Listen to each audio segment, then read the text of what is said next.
So last week we spoke about the darkness of original sin, for which, of course, the light of Christ is the remedy. But I did forget to make a point last week, so very briefly I want to start with that. And that is one of the important lessons from Genesis that we have to make sure we're very clear on is that death and all the other things that go with it, the increased difficulty of work and increased pain in childbirth, etc., are not punishments in the sense of something that someone does arbitrarily because you've done something wrong.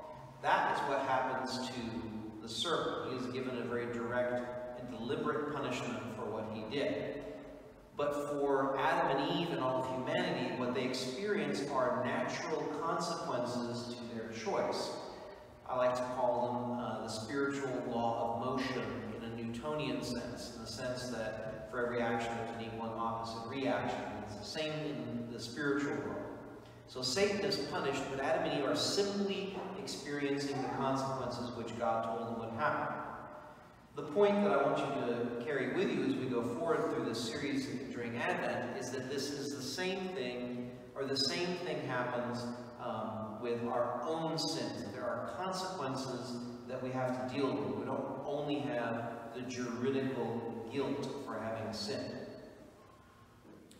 So, speaking then of the remedy that God offers us, why is it that the Son of God becomes man? He comes to save us from sin and damnation, which we accept as Christians. He comes so that he might die. He is conceived and born, we celebrated Christmas, so that he might die. The culmination of his public life is his death. And this death of Christ is the culmination of salvation. I'm going to read as we go here a little bit from a number of a couple of little quotes here from a book on Christology and soteriology. Soteriology is the fancy word for the study of salvation by Father Ocaris.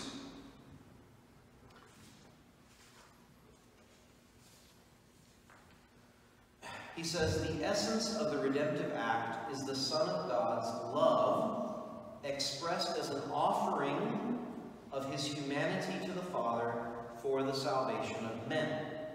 This love is to be seen in his obedience to the Father, freely submitting his will to the Father's plan. And this offering is a very particular kind of offering. He goes on to say that the New Testament vigorously and persistently draws our attention to the fact that Christ's death is a true sacrifice, that is, a supreme act of worship to be rendered to God alone. The need for the incarnation and death of Christ is because of these consequences of sin. He came to save men primarily from their estrangement from God. He came to free them from sin, this author continues. Again, this is ultimately what salvation is about. Salvation is about our union with God, and sin is ultimately about our disunion. The sin of Adam, as all of our personal sins, boils down to disobedience. The finite man, Adam, commits an offense against an infinite God, which can only then be atoned for by an infinite act. Ocaris continues. He says, what wipes out Adam's disobedience is not a punishment laid on Christ's shoulders, thereby satisfying God's anger, but a moral act of infinite value performed by Christ, who, as head of mankind and in solidarity with his brothers and sisters, renders God an homage of total adoration, thereby wiping out Adam's disobedience. In other words, it was just that man atoned for the sin of man. Man owed God the recompense for the sin. But a mere human being was incapable of doing so because an infinite atonement was necessary. And none of us are capable of an infinite act by our nature.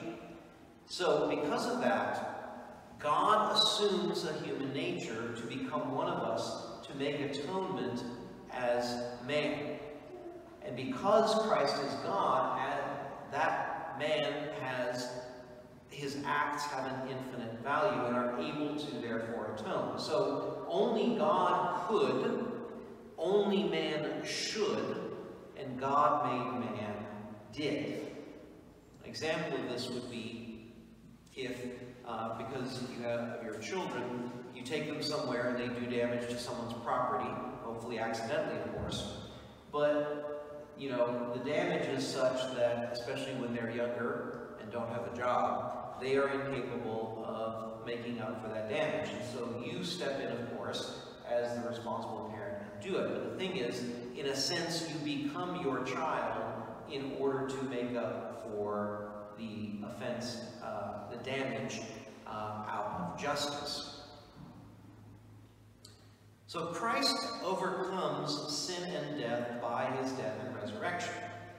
And yet, we still die. St. Paul says to the Corinthians, "Where, O death, is your victory? Where, O death, is your sting? The sting of death is sin, and the power of sin is the law. But thanks be to God who gives us the victory through our Lord Jesus Christ." Death no longer ends in a shadowy limbo. Death simply ends our earthly life, and for those who die in union with God, death is actually a beginning of eternal happiness and blessedness with God for eternity. Death only has a sting, so to speak, when we die in sin, and therefore cut ourselves off from God and suffer the eternal death in hell. Now, how does all this apply to us as individuals? The most important thing to remember is that salvation is a process.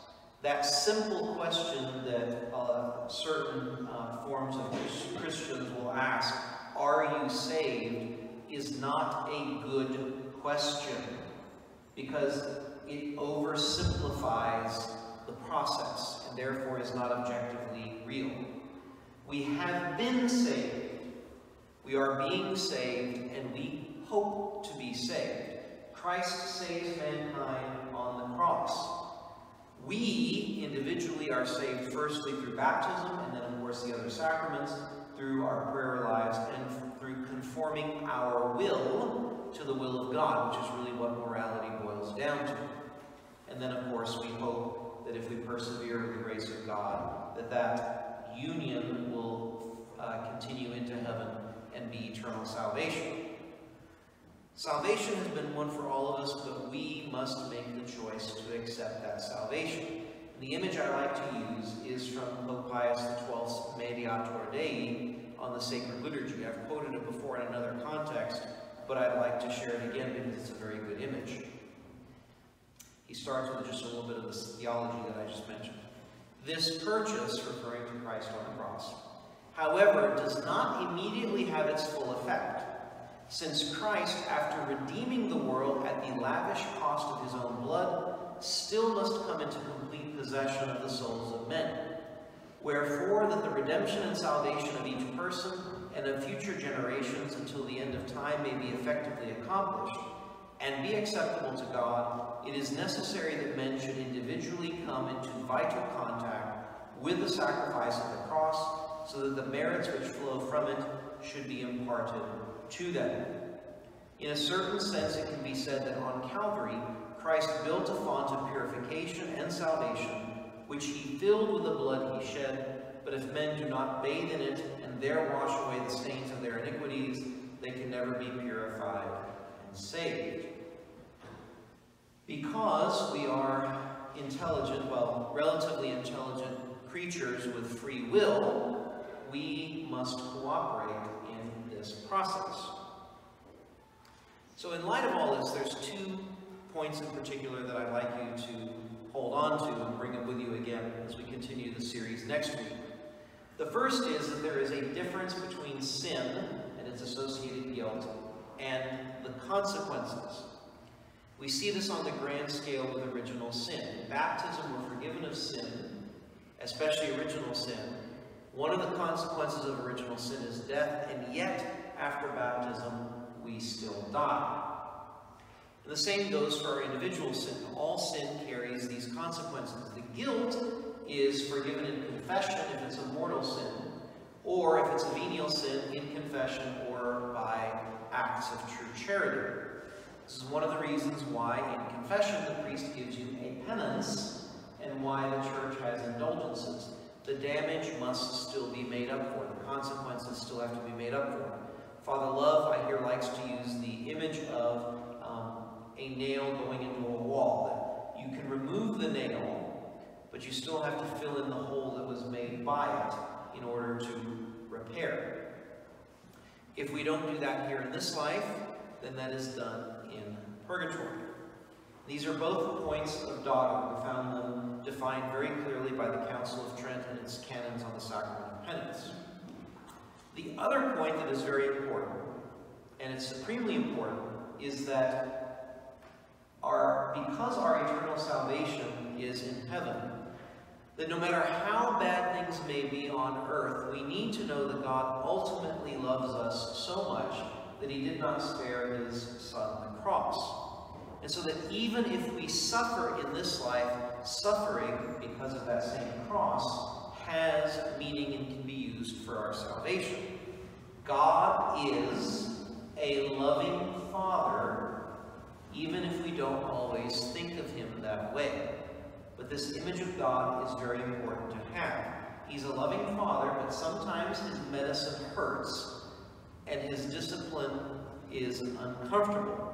But it is always out of love for us. Now, for those of you who are older and have had your own children, then you already know what that's like, because you know that because your children lack experience, when you tell them things, they, for their own benefit, they are not going to listen because they don't have the experience to know that you're right. Not to say that parents are always right, just because, you know, I can imagine there's some elbowing going on, or will be after Mass. But the point is that it doesn't necessarily at the moment seem like parents know what they're doing, but then when they burn their hand on the stove, hopefully parents have the grace to not say, I told you so. But the fact is, it's the same thing with God. And here I'm talking to the adults as well, because all of us are children of God, and some people still act like children even when they're older. That no matter what God has told us, and no matter what he permits, no matter how bad it might be, it is always for our benefit. It's always out of love. It's always for wanting what's best for us, which is, of course, always our eternal salvation.